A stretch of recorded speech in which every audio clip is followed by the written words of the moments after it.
Gather round. It's time for your Real Estate Chalk Talk with the Hittner Group.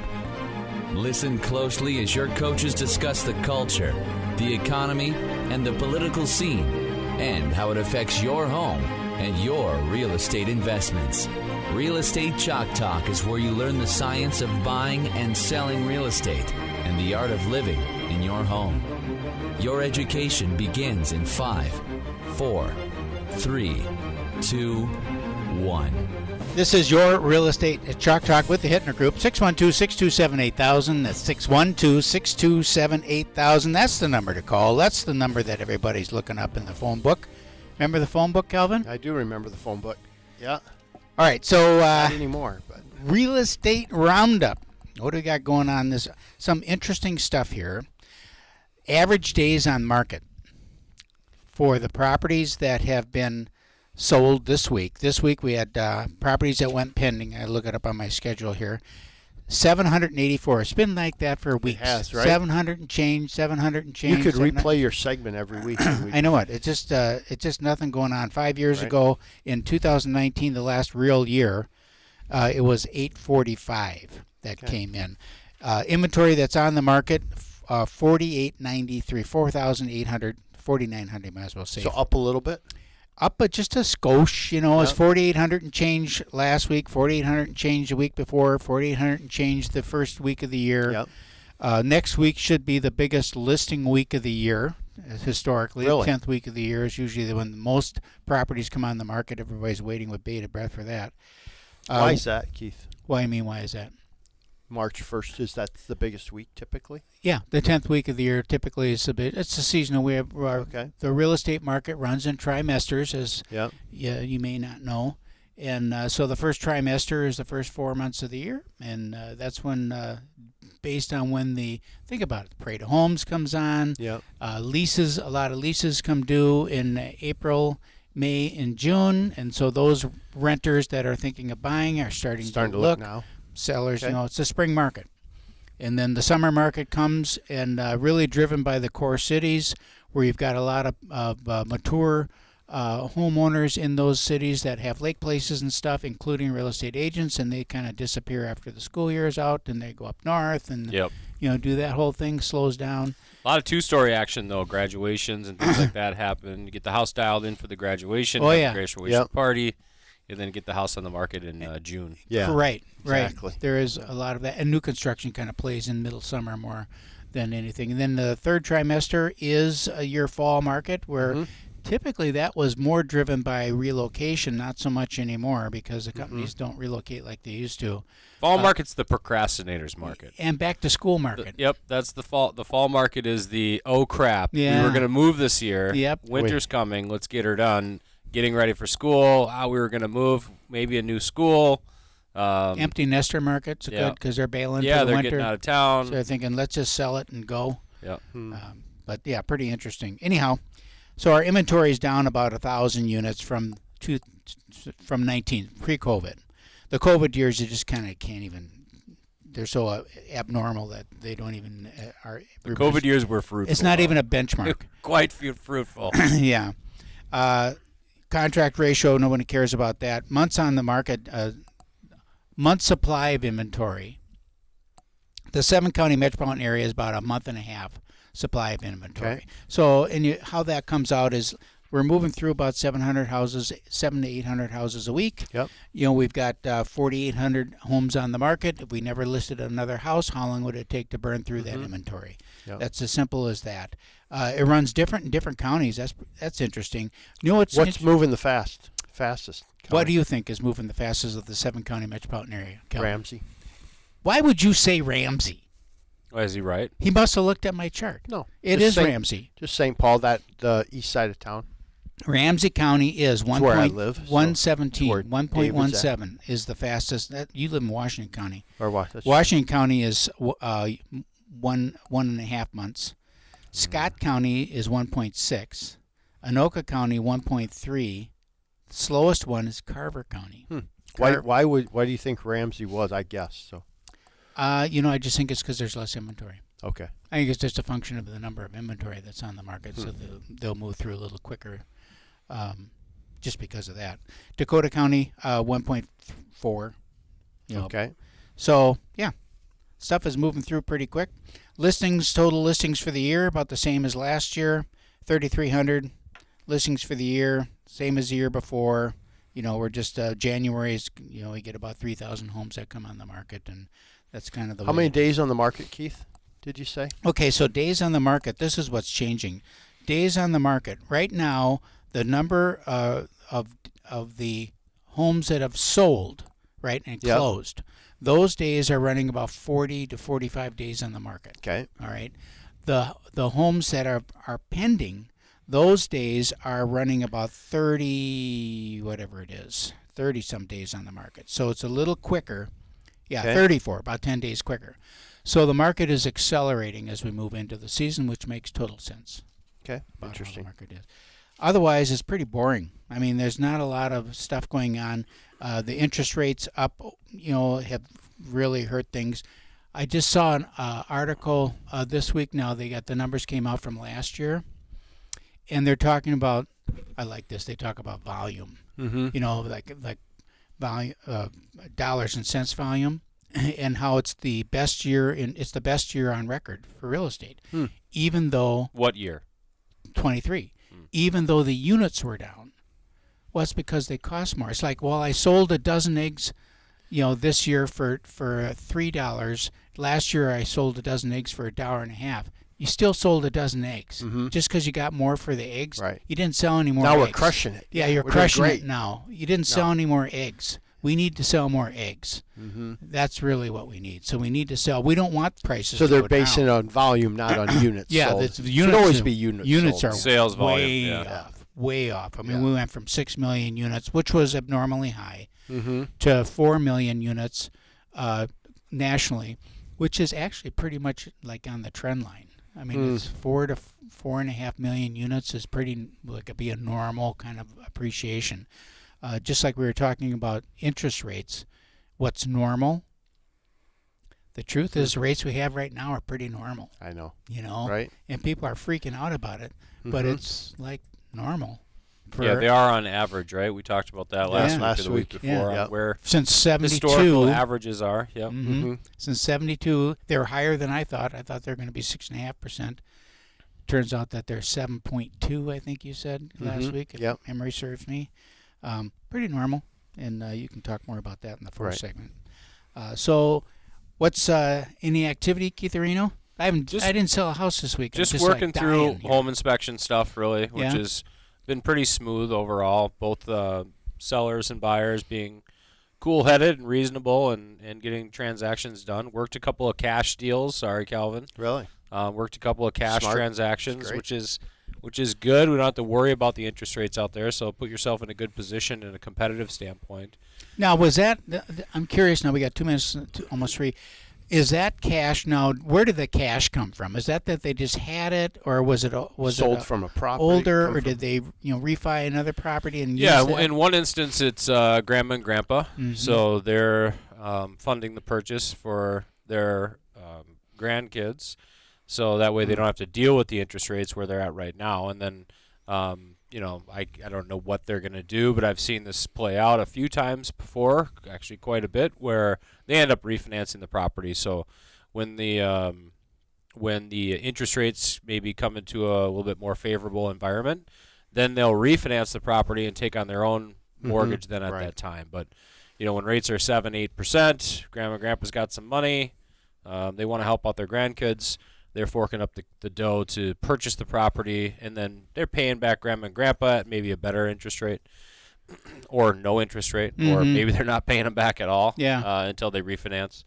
And then another one was just straight investments. So folks had money elsewhere, and instead of taking on 7% interest, maybe they have money that's earning 5%, and they decide, well, we can save some money on interest, tax deductibility of the interest payments, all that aside, and just deciding to purchase with cash. And a lot of times, because I've had a lot of clients purchase with cash over the years, a lot of times, even in that situation, they end up just refinancing when rates get into a more favorable spot. So if rates are at the 4s and you can earn 6 on your money over here, well, then we'll refinance, take the money out, and go invest it elsewhere, or have that then liquid cash on hand. But you have to have some liquid cash on hand in order to make that happen, and you want to maintain reserves too, I would suggest. Right. So you don't want to take all of your money. Right. And if you have $350,000 cash, don't go buy a $330,000 house. No. And leave yourself with $20K cash. Because you want to put up some new mirrors or something. Yeah, so if you got $600K and you want to go buy a $300,000 house, well, sometimes you bump somebody in the parking lot. You might want to pay for the damage that you caused. I mean, there are things that happen. There are things that happen that you don't want to put all your eggs in one basket. So make sure you're keeping some reserves. This is Real Estate Chalk Talk. Give us a call anytime at 612-627-8000 or log on to our website, HittnerGroup.com, HITTNER Group.com. And when we come back, we're going to have a conversation about glass, mirrors, everything. Things like that. So we'll be right back. And now we return to the purveyors of real estate knowledge, your Real Estate Chalk Talk. I'm going to re-record that intro. I'm going to re-record all the intros, just so you know. Just so you know, I like the intros. I think it's just because we've had the other ones for so long that you're like, it's weird in your head for some reason. I'll defer because I don't want to have to do it if I don't have to. Calvin has a fit every time. Welcome back. This is your Real Estate Chalk Talk with the Hittner Group. HittnerGroup.com, HITTNER Group, all one word. HittnerGroup.com, 612-627-8000. That's 612-627-8000. We're in the studio with David Bishop, owner of Woodbury Glass. 30 years in the glass business. How did you ever get started? What did you wake up one day and say, man, I want to do glass? I was in the construction field, and a friend of mine worked for a glass company, and he told me about a job opening they had, and I took it doing inside sales and went from there. And you liked it, and it's fun to do? More new construction or existing, or what are the different areas of business that you do in? Because people, when you think about questions, that's four questions. Maybe just ask them one and let them respond. Okay. What are the different areas of business that you like, pillars maybe or pipelines? Most of what we work on is existing construction. It's mirror replacement, custom shower doors. Window repair is a big one. Yeah. There's not a lot of companies out there that do window repair. There's a lot of them that are more than happy to sell you new windows. Right. They don't want to fix them, and we're able to do that. I want to stop you on that one because that's a big one for us. It's a huge one. As real estate agents, we're going in and having inspections, and we see, fogging in the glass or whatever it may be, and the first thing that the inspector says is, you got to replace all the windows in the house. And, of course, that's a very big job. Yeah. I mean, we're talking 40,000, 50, 60, 30. That's a big job. Yes.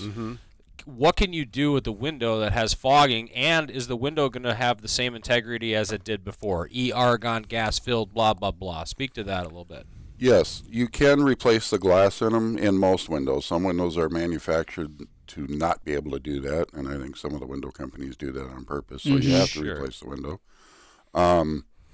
But we do a lot of glass replacement, and we'll go out and look at somebody's property, and I'll actually tell them you don't need new windows, you just need new glass. And it is, 20% of the price of replacing the window. So something you said there is some you can and some you can't. And correct me if I'm wrong.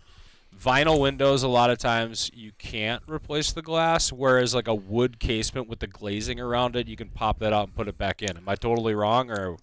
Yes. Okay, go ahead. I like to be wrong because it sparks a conversation. A lot of the vinyl windows you can replace the glass in. It's a lot of the aluminum-clad wood windows. Got it.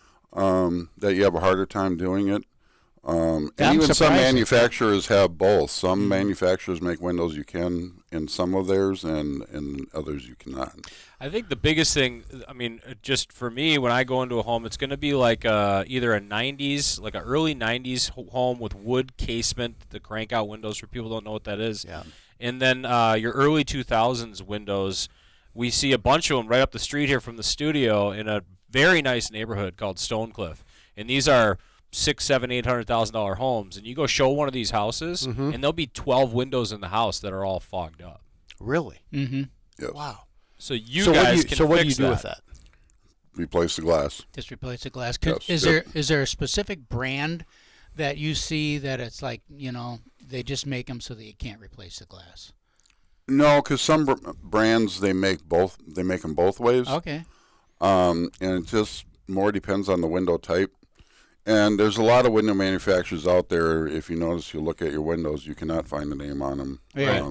So when the house is sold to a new owner, they have no clue who the manufacturer is. And being in the business this long, I can still go out to a lot of properties, and I don't know who made them. There's so, especially vinyl windows. There's so many vinyl window manufacturers that have come and gone, right, or still out there, and a lot of them don't put their name on them. Because a lot of people don't know anything about their windows in the home, just that they open and close, or they don't. Right. You can look on like the corner of the window, or sometimes in between the panes of glass, and maybe see a manufacturer name in there, right? Correct. I don't even know how you would get the glass out. I mean, how do you get the window out? A little razor blade action. Really? Yes, we have actually power tools that we use to do it, or just something as simple as a knife. Cut through the seal. You'll have stops on the other side of the window that you have to take out. You cannot replace one pane of the glass if right. You know, to fix it, you have to replace the whole insulated It's unit. a unit, isn't it? Yeah. Correct, yeah. And they can be triple pane, too. So we ordered new units in. We order them with argon gas in them. So when you put them back in, it doesn't look any different than the one we took out. Got it. So you don't pull one glass out, clean it up, and then put one glass in. It's the whole piece. Correct. So we keep the frames, and we don't have to take anything out of the side construction of the home, trim, that type of thing. And that's where we're saving a lot of the money, right? Yes. I remember one of my, actually used to be more in the window replacement business, and I had a call from a gentleman. I used to do a lot of work out in Lake Minnetonka, and this home was overlooking the lake. And you walk in, and he's got 3 stories of windows facing the lake, and you can't see through the glass on any of them. They were fogged up so bad. Right. Wow. And he called me out to give him a price on replacing his windows. And that was going to be a $50,000 job. And I said, you don't need new windows. Your windows are fine. All you need is new glass. And it ended up being about $8,000. Right. So he was ecstatic. It's probably a $125,000 job nowadays. Correct. On that house, yes. But, you know, in the real estate business, replacing the windows is very expensive, and normally you don't get your money back on replacing your windows. No, because windows people expect to have windows in the home. Whether Correct. they're brand new or they're 30 years old, as long as you can see through them and they operate, that's where the value's at. And most of the time, you don't need to replace the window. There's nothing wrong with the frame at all. Let's give a website contact information. It's woodburyglass.com. Woodburyglass.com. David Bishop is the owner. Just go online, and I'm sure there's some contact information, a way to reach out to you, and then you come out and give an estimate. Yes. Where do you guys work? All over the Twin Cities. I mean, the majority of our business is in the Easton Metro, but we've gone out to Shakopee, Prior Lake, Anoka. Sure. So we'll go out in different areas depending on the job you need done. How many guys you got working for you? 2. Okay. It's a small family-owned company. Yeah. Banging out a lot of jobs with a couple guys. Been in business 25 years, have a good reputation, and I just believe in doing things right the first time and standing behind what I say I'm going to do for you. Let's talk about shower doors a little bit, because custom Yes. baths and things like that can get hard to find. Maybe the right door for the job. So. Well, when you go out to a box store, they have box units. When we go out and measure for a shower door, we actually measure it with lasers. So if your wall isn't straight, plumb, whatever, we can cut the glass to make up for that. Oh, wonderful. Which makes your door fit like it should. Right. Which is more times than you think. Absolutely. Yeah. Right. Yes. I was listening to a podcast the other day, and it was talking about a true craftsman, and the true craftsman is one who can effectively cover up his mistakes, right, as opposed to doing it perfect. Because, like my father always says, you're not building a wristwatch, you're building a home. Things aren't going to always be perfect. Yeah. Correct. And there's ways to make up for that as long as you know it, and in front, and have the right people to do it. Talk about when you're done with that, talk about your showroom and your grand opening and all the things that are coming up. And just for the information, my installer's been doing this for 30 years, so he's very well versed in just about every aspect of it. Yes, and we're in the middle actually right now of redoing our showroom. We're putting up a couple new shower door displays, updating everything. and hopefully we'll have a grand opening yet this summer through the Woodbury Chamber of Commerce. Cool. So looking forward to that. Nice. What about specialty glasses, glass block, or the see-through glasses, or special cut mirrors to different shapes, all of that kind of stuff? I mean, that's got to be fun. Yes. We custom cut mirrors right in our shop. We have a polishing machine so we can polish the edges of them. Don't do frame mirrors, but we can. I had a very unique one done recently by a builder, actually a craftsman. He makes pretty unique things. It was almost like a out of shape quarter moon. Okay. It was just very curved, and that's the way he designed it to go over his vanity, and we were able to cut that right in our shop. And so if someone were to bring you a frame and say, "Can you cut me a mirror to fit in this frame?" you could easily do it. Yes. And if it was a unique shape, do you cut it with a laser, or how do you do it? No, we cut things by hand with just a glass cutter. Oh, if it's really unique, we order them from our glass supplier, and they do use a water laser to cut them, and that's what they use to bore holes through them. It's gotta be fascinating. Glass manufacturing places are very unique, and if you ever get a chance to go see one, go.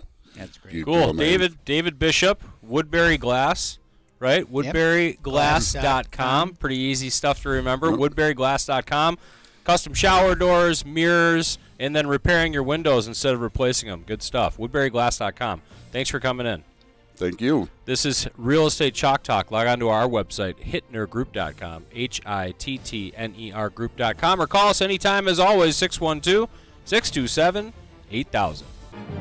Hey, welcome back to the program. Thanks for staying with us. This is your Real Estate Chalk Talk with the Hittner Group, 612-627-8000. That's 612-627-8000. Woodbury Glass. That was kind of interesting for a minute, wasn't it? I mean, it was just I don't think we've had a glass guy on, Never. And frankly, there's always a lot of questions about the glass. Yeah. So it's a big deal, and trying to find somebody to do a lot of these jobs is hard. So when I said I had a job for him, remember we were talking earlier in the week, I was like, I got a job for him. Mm-hmm. I don't have a job for him right now, that specific job. But we have a house in Lakeville, and during a home inspection, a couple things come up, and it's a first-time home buyer. So my listing, they're being a little bit more picky than like we might see a seasoned home buyer. There's a little issue with the window, and there's like these automatic blocks that they put into windows now that they're code requirements. So if you're over a certain height off the ground, you have to have these stops, so a kid can't lift the window and fall and die, right? So you can push those in, and then you can lift the window up, but as soon as you put it back down, they automatically block again. Yep. Right. And so one of those operators is bad. And then also the counterbalance weights. Counterbalance weights, you think about really old windows in homes that they had the counterbalance weights for a double hung window or a single hung window, and it's the weight that helps hold the window up when you move the sash up.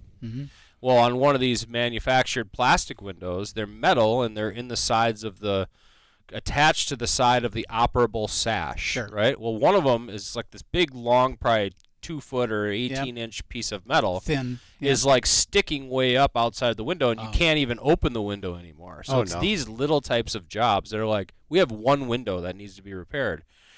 It's hard to find people to do those jobs, or they're going to charge you $1,000 because they come out, get in the truck, drive out there. I got a guy. It's a big job for that. I mean, it's a small job for probably a lot of money. Just a free plug. John Black Window Repair. So this guy used to be the service rep for Windsor Windows in our marketplace. Okay. And now he just does all brands, and they do window repair, really good, everything. They can get all the hardware and do all that stuff. But I was excited to see David come on, because this guy that I use, I mean, he's getting up there in years, and every time I need him, I call and I'm like, I hope he's still he's still around, because he's one of those guys that just knows how to do everything. It's such a unique craft, right?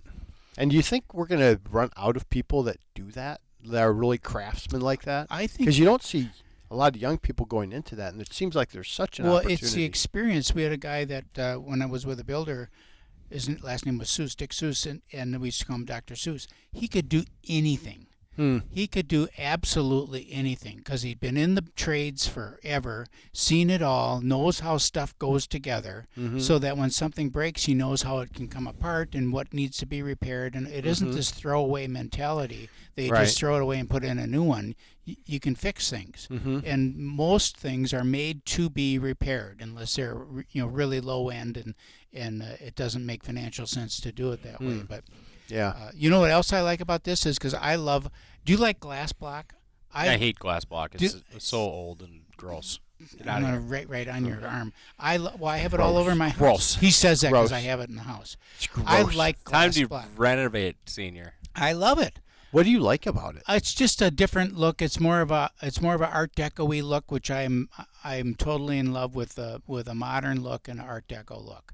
So our house is kind of eclectic. It's got straight lines, squared off lines. It's got the glass block in there. If I could replace a bunch of light fixtures with Art Deco lighting in the door, some of the door handles and doorknobs that are Art Deco. Your house is very traditional. No, it isn't. It's more of a modern than anything. It's a lot of squared. There's nothing modern about your home. And don't you think so? No. Why? Your home is you have marble floors. Well, yeah. So. and maple woodwork. Yeah. And what about it? Your house is not modern. It's modern. Your deco. purple carpet is modern. You need some orange chairs. Orange chairs with the exposed legs. Yes, wood legs. the whole exposed metal legs. Perfect. But then a lot more. Like your house is not. Well, modern. my house would be very eclectic if I got a hold of it because I have to. Do you not own my it's wife your home. Well, it's my. I realize. If I could get a hold of my home, I know. I would be doing something. He's married. If I am He's married. He's married. Yes, dear. Like There it is. like light fixtures. I'm a Pinterest guy on light fixtures. Pinterest? So I'm Buddy, looking your light fixtures are brass. I know. I'm talking about outside. The Art Deco, some of the Art Deco light fixtures, they're so cool. Really? Oh God, they're so cool. But they're really. So anyhow, you like glass block. I like glass block. Okay. And the other thing I would. Which he does not do. He doesn't do it. No, he said he doesn't get into all that. Oh, he said doesn't get into it. The see-through glass. I like that. The mirrored glass where you can look through one side and not the other, or the glass. And I was talking with someone about this. I forget who it was. That's what Keith reinstalled in all of his. Oh yeah, he's got you should put that in your pool room, like between your office there, to just have a window into the pool area on that wall, just to the right as you walk in your office. Yeah. Just put a big see-through mirror right there. That'd be cool. It would be cool. So a mirror on my side and so you can see on your side and a mirror on the other side. Yeah. So if you got any events going on, you could just peek in there and be like, everything okay? Without having to walk out to the thing and that's speak what I on have them. the cameras for. Oh yeah. The cameras in there. And then the other thing is the glass there. You flip a switch and it becomes so you can't see through it. That's actually that's more your speed. That's a 3M product. Yeah. Really? Yeah, it's actually a film that they can put on it. It's pretty cool. So you can have windows that you can look out, and then the sun comes in. You have to flip a switch, and it makes it so that it's shaded, or you can make it so it's completely blocked too. Or you could just pull your shade down and not spend that money. Well, then you got to buy the shades. Yeah, that's true. And sometimes I don't like shades. Don't you? Nope, not a shade guy. Do you like shades? Sure. I don't like shades. I like the sun to shine in. We got these shades, that Sheila put on, and it's like they're always in the way. You got to put them up, you got to put them down. You got to put them up, you got to crank the little thing. I'm not just. Man, how inconvenient. I know. Maybe power shades would be good though. If I could flip a switch and have the shades go up and down and louver and all that stuff, control it by an app on my phone. Got some friends that have that. They have a big entry in up there. They have their window, and then they have it right in the glass. Between the glass is the shade, and it's remote control because it's a big area, and they just hit it and just like. And you're like, why is that always closed? You're like, well, because the batteries went out on it Yeah. 3 years ago. Exactly. Yeah, I quit working and I can't make it work again because that's the problem. That's expensive. Yep. Wow. Some of those conveniences are nice when they work. When they work, excuse me. So what does it do in a bathroom when you update the glass? Does that help in like the shower doors? Should somebody look at doing that when they're looking to sell their house, or is it not that big a deal? Only if the glass or if it doesn't fit good. Like I liked his idea, like they can cut it to fit right. I don't think you get a penny more for the house if it fit one way or the other. No, but I think where his value, etched glass. I think where his value comes in for the individual glass pieces is going to be your bathrooms. Yeah. Or the bathroom shower. Yeah. Because a lot of times if you're backing into it, you're like, oh, what are the standard door sizes that we can get and that type of thing.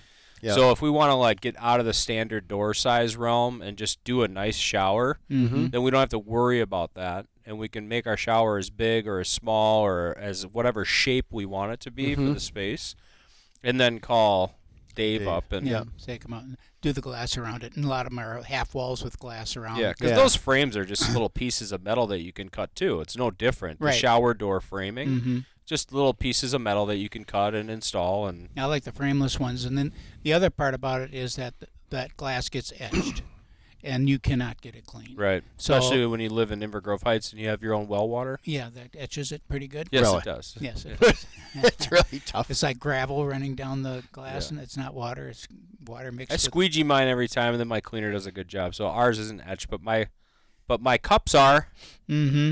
In the dishwasher. Yep. Yeah. Interesting. Eagan actually has bad water like that too. So all of Dakota County, and I'm surprised when we're doing home inspections, and I have a couple right now where, they don't have water softeners. Yeah.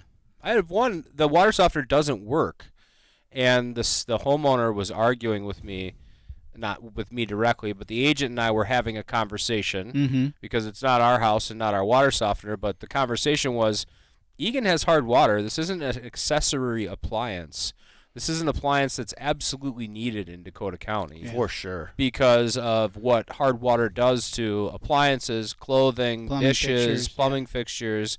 This isn't, they're like, that's a bonus appliance. I'm like, well, it says it works on the disclosure. You have it installed in the home. And it doesn't work. And it's not creating soft water, so could you please repair it? And they didn't want to deal with it. We ended up just getting money compensated towards closing costs, etc. So we resolved it, but I just think they didn't want to mess with it.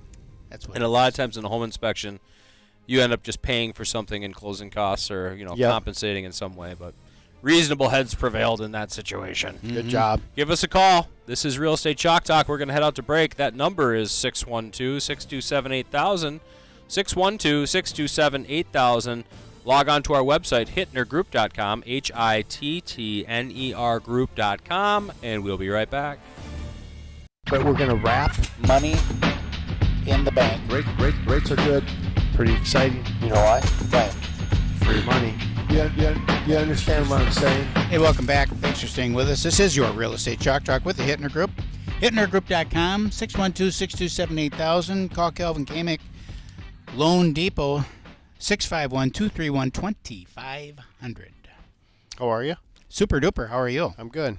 Well, let's hit what's going on in the mortgage market real quick, and then we'll do a little real estate wrap, and then we'll just chat about nothing. Okay. Let's do it. Sound good? Yep. So on the mortgage Pretty much side, like the rest of the show. Yeah, I know, right? CPI numbers came out higher than expected this morning. So inflation is up again. Yeah. And rates came down a little bit this morning, so that was good. So, but, coming down a little bit means nothing, just means you pay less to get that mid-6, high-6, hugging 7 probably.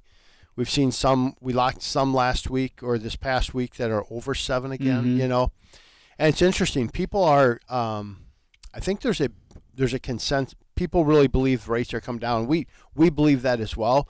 So then the idea of paying, how much do you want to really pay to get that rate down, or do you just want to suck it up for a little bit, hold on to your cash, and then just refinance when the time's right versus paying?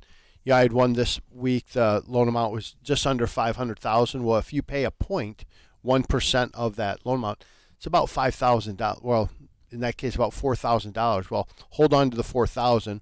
We'll have probably 6-7 payments, and then we'll refinance it. What makes you think the rates are going to come down? What structurally in the economy is going to change from now and 4 months from now? Well, we're in election year, so they're going to do everything they can to have the numbers look in such a way that, rates will come down towards probably third quarter.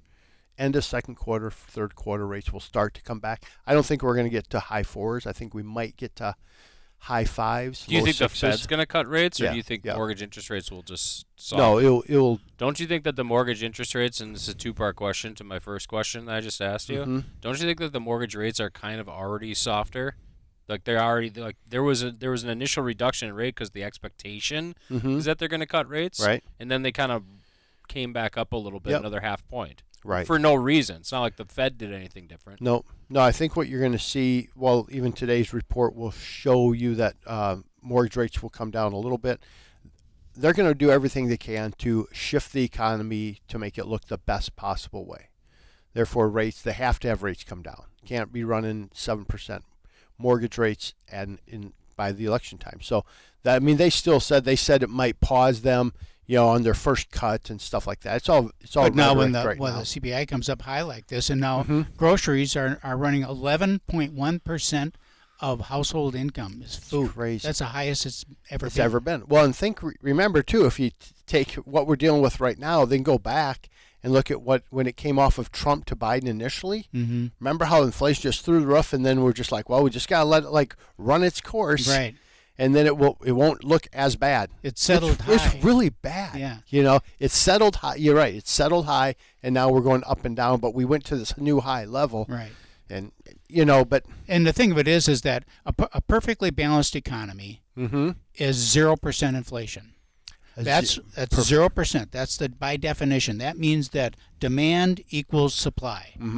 Would cause 0%. The only thing that causes inflation is when that gets a little bit out of whack, and so you've got a supply doesn't meet demand.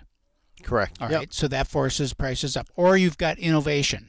So you've got new products or improved products that are now coming at higher prices, replacing older, less expensive products.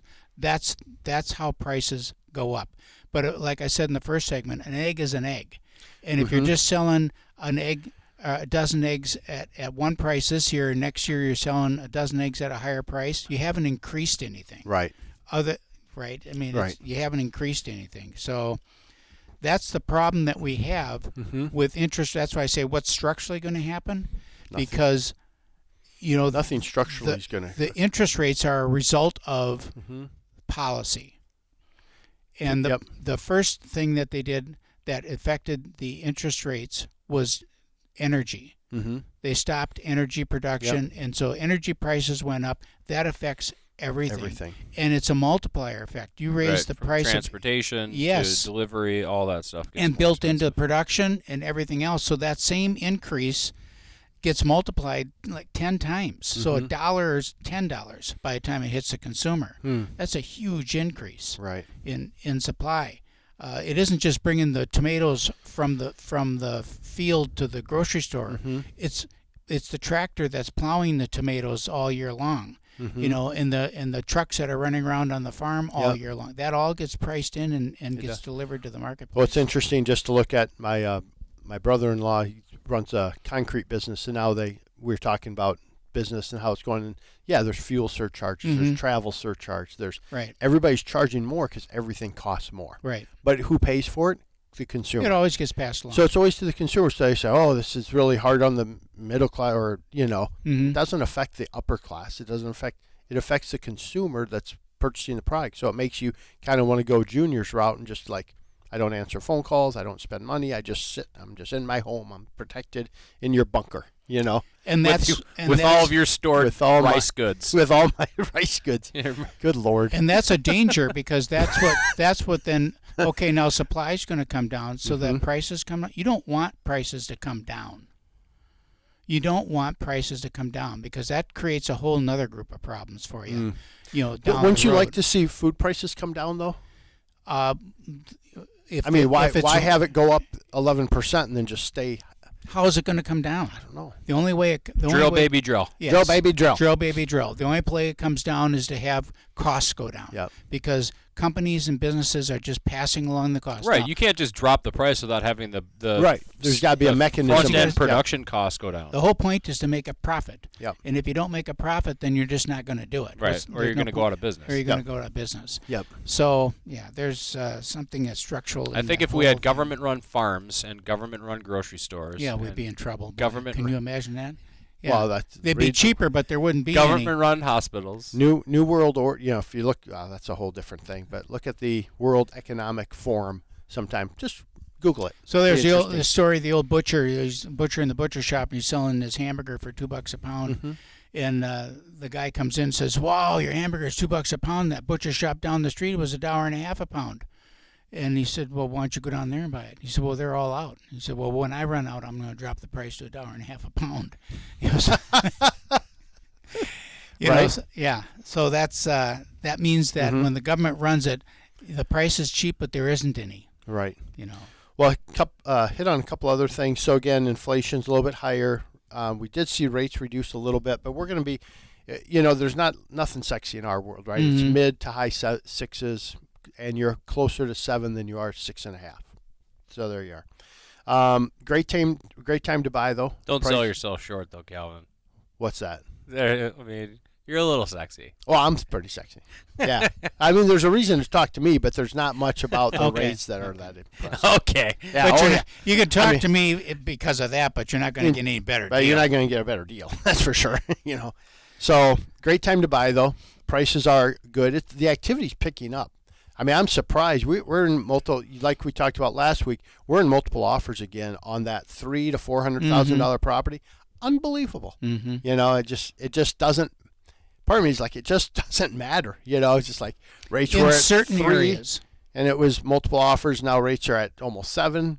Multiple offers. I think in a market like this, Keith's point he's made many times is, real estate is hyper local. Yep. And in a market like this where it's kind of conflicted in terms of price point and location makes a huge difference because you have locations that are in that price point, but their homes are not moving. That's why we've got average sale price staying low and time on market going up. What about some of the bigger homes? Are you seeing those homes sitting longer, or is it, or not? I think there again it depends on the house and the area. Okay, but take Eagan. Eagan is always going to be good. Okay. Yeah, but there's some neighborhoods in Eagan, that aren't selling as quickly as others, and then it seems like maybe someone got a little bit too far over their skis on the price point. When they set the price in the first place, you can always do that. You got to be careful, and if the house is in not good condition, a buyer coming in is not going to pay a premium on a home that needs a lot of work. They're just not going to do it. So predict and prefer. So what do you predict? So we're going to move to politics just for a second. Okay. Predict and prefer. The nomination deal's pretty much over. Pretty much right? Wrapped. We'd kind of say, hey, that's a wrap. It's going to be Trump versus Biden. Trump and Biden. Well, maybe we don't know about Biden yet. He might not make it. Yeah. So Trump VP ideas. Give me a couple. Kennedy would be my ideal, but it's just not going to happen. I'd love to see that. Did you see the Elon? Well, we're going to run out of time, but watch the Elon Musk interview of Kennedy Jr. Fabulous. On Twitter, the one that ran on Twitter, or on X. It's about an hour and 15 minutes. Yeah. It's really good. It's pretty cool to listen to Elon Musk interviewing Robert Kennedy Jr. Yeah, it's really interesting. Because they're both awkward, or what? They're both awkward. They're both smarter than crap. It's like, wow, this is really fascinating. And a lot about free speech and the ability to communicate ideas openly and have the dialogue. And so anyway, we're running out of time. Give me one VP pick, Junior. Just one quick one. No, I'm not going to weigh in. Sorry. You don't have any idea there. Okay, you did. Sorry to leave you underwhelmed. I'm underwhelmed on that question. But you can say yours. It'd be the same. Kennedy. Right. That's it for this week. Call us 612-627-8000. Give us your VP pick. There you go. See you next week.